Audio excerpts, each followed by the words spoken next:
demos un poquito de apertura y escuchemos cuáles son aquellas razones por las cuales sí o no debemos hacer tales o cuales cosas que nos dijeron desde que estábamos pequeños. Por ejemplo, esta idea que yo estoy segura que más de uno la tiene en la cabeza, ¿no? El no cenes pesado porque vas a engordar, o el dejar de cenar carbohidratos porque vamos a engordar. Y entonces, este tipo de ideas generalizadas, tenemos que entenderlas así. Si son generalizadas, pues no se pueden aplicar a individuos, ¿verdad? ¿Por qué? Porque acuérdense que las dietas, específicamente en nutrición, tenemos que individualizar. Y entonces esto de cenar pesado no aplica para todos los pacientes. Vamos a platicar en quiénes sí. Vamos a suponer que eres un paciente que a las 7, 8 de la mañana está entrenando para un maratón, por ejemplo. Y entonces la necesidad calórica que tienes a las, inclusive 6 de la mañana, entre 6 y 8 de la mañana, pues es muy alta porque a lo mejor estás corriendo ya 15 kilómetros o estás nadando más de hora y media o estás yéndote a la bici unas 2 horas, ¿sí? Entonces, si eres un paciente que está llevando un entrenamiento específico para maratón, por ejemplo, o para algún triatlón, entonces el que cenes pesado pudiera estar justificado en este tipo de pacientes. Pesado nos referimos a que a lo mejor va a tener que cenarse una pasta, ¿no? O a lo mejor va a tener que cenar más tortilla de la normal o va a tener que cenar carbohidratos complejos. La función de estos carbohidratos en la noche, cuando se sabe que va a haber una necesidad energética aumentada, un gasto calórico aumentado en la mañana siguiente, está completamente justificado. Porque entonces, si yo ceno carbohidratos, si me ceno una buena pasta, si me ceno una ensalada con pasta, también pudiera ser, o inclusive hasta un pepito, ¿no? O una torta, es decir, bolillo, inclusive ese tipo de alimentos pudieran estar completamente ayudándonos a repletar o a llenar unas reservas de carbohidratos que se encuentran tanto en el hígado como en el músculo, que se llaman reservas de carbohidratos glucogénicas, ¿sí? Es la forma en la que el cuerpo puede reservar o guardar la energía por un poco más de tiempo, se llama reserva glucogénica. Entonces la reserva glucogénica que vive en el hígado y en el músculo va a variar de persona a persona. Por supuesto, los deportistas que suelen tener mayor cantidad de masa muscular que las personas que no se mueven, pues van a tener una capacidad más grande de guardar el glucógeno que las personas que no se mueven. Inclusive a nivel hepático, ¿sale? Digamos que están mejor adaptados para guardar los carbohidratos porque en la mañana siguiente de manera normal se mueven y ni modo que te vas a ir a correr, piénsalo así, te vas a ir a correr 2 horas, o te vas a ir a nadar 2 horas, o a andar en bici 2 horas, ¿vas a desayunar algo antes? Claro que no, porque podrías vomitar y eso sí podría poner en riesgo tu salud. Y entonces, no pones nada en el estómago antes de irte a hacer ejercicio, pero cenaste o tuviste una buena carga de carbohidratos la noche previa, donde se llenaron tus reservas de glucógeno y te sirvió entonces para poder hacer ejercicio. Y entonces, el cenar pesado aplica solo para pacientes que vayan a tener una necesidad calórica aumentada al día siguiente, ¿sí? Entonces, es una regla que no aplica para todo mundo. Ahora, el cenar pesado en un paciente que no se está moviendo no está justificado. Ahora, ojo, el cenar pesado, digamos que es una definición muy, muy subjetiva, inclusive hasta un poco burda, porque ¿qué significa cenar pesado? Tengo, por ejemplo, una familia que yo sé que si me están escuchando, bueno, los mando a saludar, no cenan. O sea, no, en esa casa no se cena. No es lo común, son un poco inapetentes en la noche y entonces no se cena. Si acaso medio vaso de leche y es así como de chin, cené muchísimo, ¿sí? Y entonces, esta es una idea preconcebida de que cenarte medio vaso de leche es pesadísimo, ¿no? Porque como de manera normal no comes nada, pues entonces tomarte medio vaso de leche se considera o se califica como pesado. Entonces vamos a ponerle un poco más, vamos a delimitar este concepto de pesado. Vamos a pensar que más o menos cada comida o cada tiempo de comida, si nosotros pensamos en un paciente normal, en un paciente sano, en un paciente que está haciendo de media hora a 35 minutos de ejercicio, de media hora a 40 minutos de ejercicio, la necesidad calórica es más o menos, y así a ojo de buen cubero, como de entre 1800 y 2000 calorías. muy, muy generalizado lo que estoy diciendo. Entonces, vamos a dividir de manera normal estas, entre 1800 y 2000 calorías en los que se supone que deben ser los tiempos de comida, que son 3 tiempos de comida de manera, ¿cómo decirle? Pues normal o común o esperada, o que me encantaría que todos los pacientes hicieran, ¿no? Entonces, si nosotros estamos pensando en una dieta de aproximadamente 1800 calorías y la dividimos en 3 tiempos que se llaman desayuno, comida y cena, estamos esperando más o menos un aporte calórico de 600 calorías por tiempo de comida, ¿sí? Y entonces, si yo me como en la mañana 600 calorías, pues probablemente pueden venir de un vaso de leche, probablemente de 2 frutas, probablemente de la suma de 2 quesadillas y de al menos una taza de verduritas con un poquito de aceite de oliva. Si yo me desayuno todo eso en la mañana, estoy teniendo un aporte de más o menos 600 calorías, ¿sí? Ahora, si yo traspolo esto a la cena, pues a lo mejor un vaso de leche, 2 vasos de fruta, no sé, un sándwich o unas quesadillas y un poco de verdura, sería el equivalente calórico al desayuno. Y siguen siendo las mismas 600 calorías. ¿Es pesado? Híjole, ¿comparado con qué? Entonces si lo ponemos números y a lo mejor somos un poco más, nos ponemos o nos empalmamos con lo que de manera normal se nos dice, que si en la mañana te mueves y en la noche te mueves menos, pues a lo mejor podemos pensar que en la mañana podemos agregar unas 700 calorías, a la hora de la comida comemos unas 1000 o menos, quizás entre 800 y 1000, y entonces en la cena podemos dejar entre 300 y 400 calorías, ¿no? Bueno, si entonces estamos haciendo una cena de entre 300 y 400 calorías, estamos hablando de un vaso de leche, de una fruta y de una quesadilla, ¿sí? Entonces digamos que si, considerando que esto sería lo normal esperado para un paciente sano, entonces, y tu vasito de verdura, ¿cómo no? Tus nopalitos asados, por ejemplo.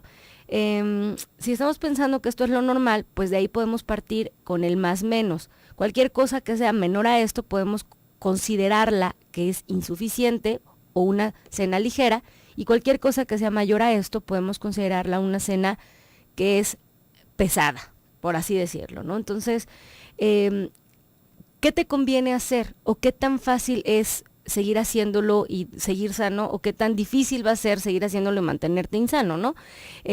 Depende de cada paciente, porque va a depender de la cantidad de ejercicio que hagas y, por supuesto, en qué momento del día lo hagas. Si eres un paciente que está acostumbrado a cenarse, como bien decía en el sondeo, la carne con chile, las 6 tortillas y además de eso un poquito de dulce, porque yo después de lo salado necesito dulce, pues a lo mejor sí estás haciéndote un poco de daño, porque a lo mejor al día siguiente te despiertas con reflujo, con indigestión, con gases, te despiertas débil y sin ganas de empezar el día. Entonces, sí vamos a tener que individualizar lo que está pasando. Ahora, carne con chile en la noche, bueno, la verdad es que no sé a quién se le antoje, ¿va? Yo sé que muchos pacientes lo hacen, pero en la mañana, ¿cómo te sientes? Ese sería como que el cómo calificar si esa cena es adecuada o no adecuada para ti. No, bueno, se me está haciendo agua la boca, pero a lo mejor en todo caso de desayuno, caray, no sé si de cena, porque a lo mejor si a ti en la mañana te están reflujo, indigestión o cualquier síntoma gastrointestinal, pues quizás no sea lo más adecuado, ¿sale? Entonces, regresando al corte, vamos a seguir platicando de este inventario de nutrición, las expectativas que nos transmiten desde casa. Quédate con nosotros, estás en el 1040 de AM en Radio Mujer, el sexto sentido de la radio.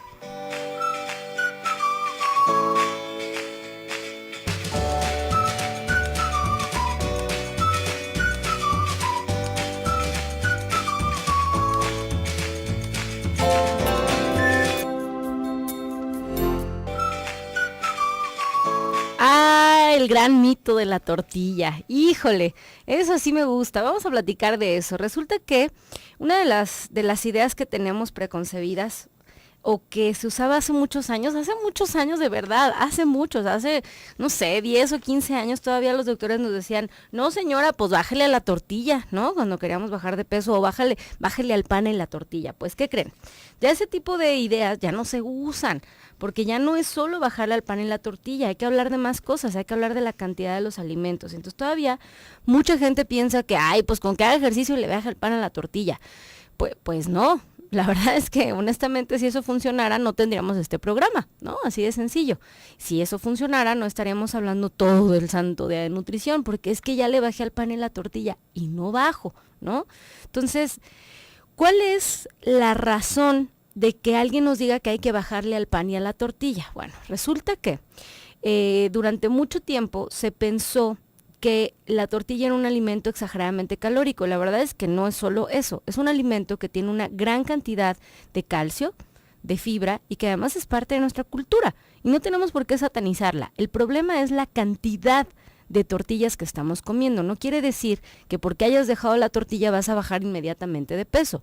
Quiere decir que si tu patrón de alimentación incluía 7 o medio kilo de tortilla al día y le bajas a la mitad, ¿vas a bajar? Pues sí. Pero no quiere decir que esa sea la única estrategia que tengas para lograrlo.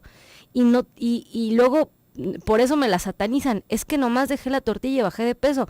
Pues sí, porque te comes medio kilo. Pero yo te aseguro que si te comes 1 o 2 tortillas durante todo el tiempo de tu transcurso de vida, no tiene por qué ser un problema. A lo que voy es que no porque comas o no tortillas vas a subir o bajar de peso, sino es la cantidad de alimento. Ahora, no solo aplica para la tortilla, aplica para el resto de los alimentos, incluyendo las frutas, ¿sale? Porque no se trata de que las frutas también sean consumidas de manera poco moderada en la dieta, porque acuérdense que todos los alimentos nos aportan algo, absolutamente todos, y no hay uno solo que por sí solo nos vaya a ayudar ni a subir ni a bajar de peso. Lo voy a repetir. No existe un solo alimento que por sí solo nos vaya a ayudar a aumentar ni a reducir el peso por sí solo.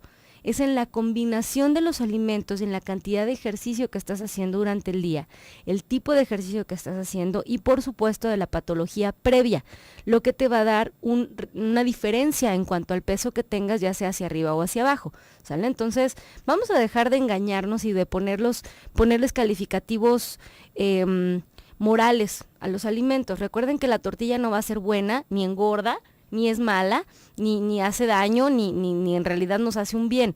El punto es, ¿qué tanto estás comiendo de cuáles alimentos? Tenemos que calificar una dieta en cantidad, pero también en calidad, ¿sale? Entonces, vamos a quitarle la flechita de engordativa y la flechita de mala a la tortilla. Al contrario, la tortilla te da 15 gramos de carbohidrato por porción, que es exactamente lo mismo que te da una ración de fruta, exactamente o casi lo mismo que te da una ración de lácteo, exactamente lo mismo que te da una rebanada de pan integral, de la fuente que sea, ya sea de trigo, o sea de arroz, o sea de amaranto.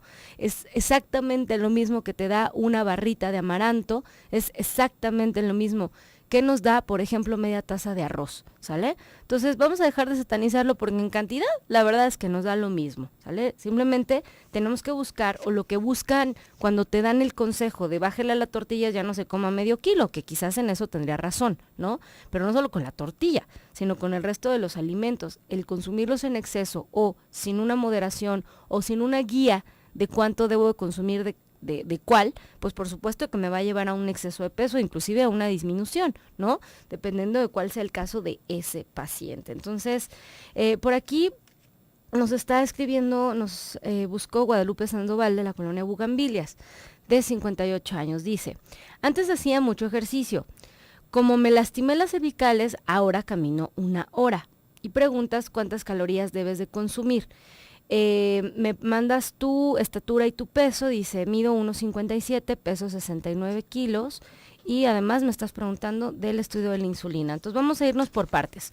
1, no sé qué significa que hicieras mucho ejercicio, pero me queda claro que ahora solo caminas 1 hora, que es suficiente. 60 minutos de estar caminando es suficiente. Ahora hay que saber cuántos días a la semana, si los estás haciendo 3 días, 2 días o 7 días a la semana. Recuerda que las pautas de la Organización Mundial de la Salud recomiendan que para mantener tu salud cardiovascular tienes que hacer de 150 minutos a 200 minutos por semana para mantener salud cardiovascular, que es realmente una cantidad de ejercicio baja, es media hora, ¿no? Por día. 150 minutos, pues son los 30 minutos 5 días a la semana y ya. Ahora, si quieres buscar además mantener tu masa muscular, tienes que integrar el ejercicio de fuerza, pero tienes que hacer más de 220 minutos por semana, ¿sale? Ahora, según la Organización Mundial de la Salud, 2010, para que lo busquen, el archivo está en internet, no es gratis además, nos dice que para pérdida de peso, que luego es como el común denominador en los pacientes adultos, es 300 minutos por semana para pérdida de peso. Entonces, si tú estás logrando los 300 minutos por semana, pues probablemente puedas lograr una pérdida de peso, ¿sale? Ahora, me preguntas que cuántas calorías debes consumir. Pues depende de la cantidad de ejercicio que hagas. Me refiero a la frecuencia, o sea, el que hagas una hora me deja un poco como que no sé, porque no sé cuántas veces a la semana lo haces. Te voy a platicar. Una de las maneras en las que ahora se puede calcular el número de calorías en un paciente es a través de algo que se llama el índice de masa corporal. Es una idea rápida, fíjate bien. Tu índice de masa corporal, que es la relación entre estatura y peso, que a las nutriólogas, te voy a decir, de manera normal no nos sirve de nada, más que para ciertos cálculos. En tu caso sale una relación de 28, porque vamos a multiplicar el 1.57 por 1.57, que nos da 2.4, y dividimos el 69 de tus kilos entre 2.4, que es el cuadrado de tu estatura. 69 entre 2.4 nos da una relación de 28, que te clasifica, según la Organización Mundial de la Salud, en un sobrepeso. En los pacientes que tienen sobrepeso, la manera en la que podemos, según el IMC, podemos multiplicar 20 calorías por kilo para dar un aproximado de las calorías para pérdida de peso, ¿sí? Porque estás en sobrepeso, ¿sí? Entonces, si tú multiplicas 20 calorías, que son las adecuadas para la pérdida de peso, por 69 kilos, pues entonces necesitas 1.380, que las podemos, digamos que empalmar a 1.400, ¿sale? Son 1.400 calorías por día. Ahora, ojo, las calorías no existen, ¿sí? Las calorías son una guía que a las nutrólogas nos sirve para hacer dietas, para hacer cálculos. Pero, ojo, lo que más importa es calidad de alimentos que estás consumiendo. Pero no es lo mismo consumir 1.400 calorías de dulces y de un juguito de naranja que 1.400 calorías de carbohidratos complejos, de frutas, de lácteos, de carnes magras, de vegetales, de aceite de oliva, etcétera, ¿sale? Entonces vamos a buscar qué proporción necesitas. Yo te recomiendo que si traes tantas dudas, busques al profesional de la salud.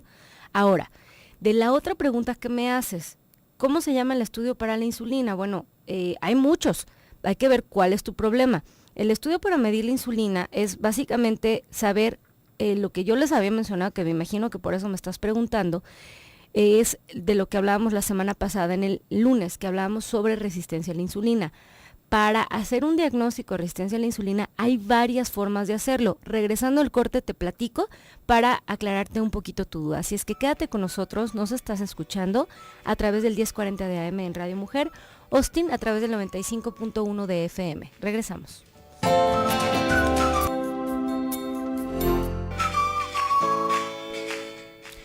7:49 de la mañana, estamos de vuelta en tu programa Nutrición y Vida. Tu programa en el que el día de hoy estamos hablando de este inventario de ideas que luego nos creemos y que pensamos que son más saludables que lo que el profesional de la salud nos dice. Pero como crecimos pensando en que eso era lo saludable, pues entonces lo seguimos haciendo, ¿no? Sin cuestionarnos, sin pensar en si en realidad eso nos está haciendo daño o no. Y entonces vamos a hablar de este gran mito que se llama el jugo, ¿no? Todavía, a pesar de un año de programa, a pesar de toda la información que está en los medios, a pesar de que la Organización Mundial de la Salud ya lo dijo, a pesar de que en los resultados de la Encuesta Nacional de Nutrición 2012 ya están más que entendidos, seguimos en México pensando que el jugo es sano, ¿no? Y entonces sí, se los voy a decir y se los voy a repetir y no me voy a cansar de decírselos. El paciente mexicano tiene una codificación genética específica, ¿sale? Que se llama resistencia a la insulina, ya lo habíamos platicado. Quiere decir que en algún momento de nuestras vidas, digamos que se nos acaba la capacidad de producción normal de insulina, ¿sí? Y entonces empezamos a producir una insulina que es menos eficiente para su chamba y tenemos que producir más, igual de chafa. Llega un momento en nuestras vidas en las que tenemos mucho más insulina que capacidad de procesar azúcares, ¿sale? Y entonces esta insulina empieza a actuar como una hormona que se llama hormona anabólica o creadora, específicamente de tejido graso. Claro que se los estoy platicando así como que a grosso modo, ¿sale? Créanme que es un tema que podríamos hacer 3 tesis de él o más y que se sigue investigando además. Ahora, el que tengamos mayores niveles de insulina en la sangre tiene efectos deleterios en la salud muy, muy grandes. Y no quiere decir que sea diabético, ¿no? O que viva yo con diabetes ya, no. Es que estamos obligando al páncreas a que trabaje de más para que pueda mantener los niveles de azúcar estables en sangre, ¿sale? Y entonces tenemos que buscarle por ahí en muchos de los pacientes. Cuando nosotros tomamos jugos o bebidas azucaradas, tenemos esta manía de colarlos, es decir, exprimir la naranja, colarla y luego agregarle más azúcar, ¿no? O hacerlo con la zanahoria o hacerlo con la manzana. Y entonces estamos ingiriendo una gran cantidad de azúcares que no somos capaces de, digamos que metabolizar, ¿sí? Y entonces estamos obligando al páncreas a trabajar todavía más fuerte cuando ya viene de excesos. Porque además no es el único azúcar que me voy a comer en el día, ¿sí? O que me voy a tomar en el día. Se suman los gramos de carbohidrato en el día y no es sano empezar el día con un jugo de ningún tipo, por ninguna razón, y menos en paciente mexicano. Entonces, a lo que voy es que me estaba preguntando Guadalupe Sandoval que cómo se llama el estudio para la insulina. Pues depende para qué lo quieras. Normalmente hay una prueba que se llama prueba oral de glucosa, por ejemplo, que es la que se hace para pacientes que están embarazadas, de manera como protocolo, y si lo están escuchando las que están embarazadas o si saben de alguien, después de la semana 24 es protocolo hacerlo. Su ginecólogo se los tiene que mandar a hacer. Si no se los ha mandado a hacer y ya estás después de semana 24, dígale, oiga, que no me tengo que hacer una prueba del azúcar, por favor, es protocolaria, ¿sí? Es para identificar si hay algún problema con el azúcar, que si lo identificas a tiempo puedes evitarte muchos problemas. Se llama prueba oral de glucosa, por ejemplo, para embarazo. Hay cargas o cantidades de azúcar que te dan, que pueden ser o de 50 o de 75 o de 100 gramos de glucosa para saber la respuesta que tienes ante estos 50, 75 o 100. Se puede hacer de media hora, de 1 hora, de 2 horas, ¿sale? Entonces depende qué es lo que estés buscando. En paciente, por ejemplo, de embarazo para descartar una diabetes gestacional, por ejemplo, o una intolerancia a los carbohidratos, la más aceptada o la que las guías españolas al menos sugieren es la carga de 100 en paciente embarazada, que luego a veces no la toleran y tiene que ser según lo que el médico esté viendo en ese paciente. Si la paciente ya la estamos viendo como que no aguanta mucho los carbohidratos, pues no le vas a dar una carga de 100, ¿no? Depende de lo que el médico vea, ¿sale? Entonces, para resistencia a la insulina en paciente que tenga síntomas, solamente en paciente que tenga síntomas, que tenga antecedentes y que haya sospecha de resistencia a la insulina, podemos descartarla o mandar a hacer un estudio te mide la glucosa y la insulina de inicio y luego te dan una carga de 75 y se mide a 2 horas. Y hay que saber interpretarla porque no es según los rangos del laboratorio, ¿sale? Es según respuesta metabólica y eso tiene que ir según la historia clínica. Entonces es para cada paciente. Entonces no es que tenga un nombre. La prueba es dependiendo de lo que se necesite y lo que se sospeche, ¿va? Te recomiendo, Guadalupe, que vayas al médico. Y luego nos dicen por acá, dice Carla de Austin, dice, hola Luisa, buenos días, gracias por ayudarnos y educarnos para vivir más sanos. Mi esposo es muy delgado. ¿Qué alimentos le pueden ayudar para ganar peso? Él trabaja mucho en la construcción. Bueno, entonces quiere decir, Carla, que tu marido se mueve mucho. Entonces hay que ayudarlo, uno, a que deje los azúcares, porque los azúcares no le hacen bien ni al que va a ganar peso ni al que lo tiene que disminuir. Tienes que buscar darle carbohidratos complejos. Esto es tortillas, pan, que sea integral de preferencia, es más de 2 gramos por rebanada, por ejemplo. Puedes buscar las pastas integrales, puedes buscar frutas que tengan cáscara, puedes buscar el aceite de oliva en todos sus vegetales, puedes buscar proteínas que vengan de fuentes magras como el pescado, el atún, el salmón, cortes como el brazo de filete, por ejemplo, que le pueden ayudar. Los huevos, una excelente fuente de proteínas y de grasa completa. Podemos buscar lácteos siempre descremados y hay que ir buscando que el consumo de alimentos sea constante en un paciente como él, pero también te recomiendo que veas a tu profesional de la salud. Nos dice Cristina Villaseñor a través de WhatsApp, dice, buen día, ¿la lecitina de soya ayuda a bajar de peso? Uy, me encantaría, pero la verdad es que no, no sirve para eso, ¿sale? Acuérdate que no hay ningún alimento que por sí solo baje de peso, no existe, ¿sale? Está en el control calórico y en la disminución de los azúcares en la dieta y por supuesto en el ejercicio. Susana de Chicago dice, yo todos los días tomo una cucharada de vinagre de manzana orgánico con 16 onzas de agua caliente por las mañanas. Muy bien, Susana. Lo interesante sería saber por qué lo haces y te voy a invitar a que escuches en los próximos días. Vamos a hablar acerca del vinagre, cuáles son los efectos de la salud de estos pacientes. Si lo estás haciendo porque te lo recomendó el médico, a lo mejor es buena idea, o tu nutriólogo es buena idea. No sé si es para acidificar la orina o para alcalinizarla, hay que ver por qué lo estás haciendo, porque tampoco es para todos los pacientes. Dice Margarita, dice, te escucho desde Italia. Muchísimas gracias, Margarita, un beso, qué bueno que nuestra voz se escuche hasta allá. Me preguntas que qué debes cenar, me dices que no haces deporte y que la cena de manera normal es muy pesada, porque tu esposo solo va a cenar.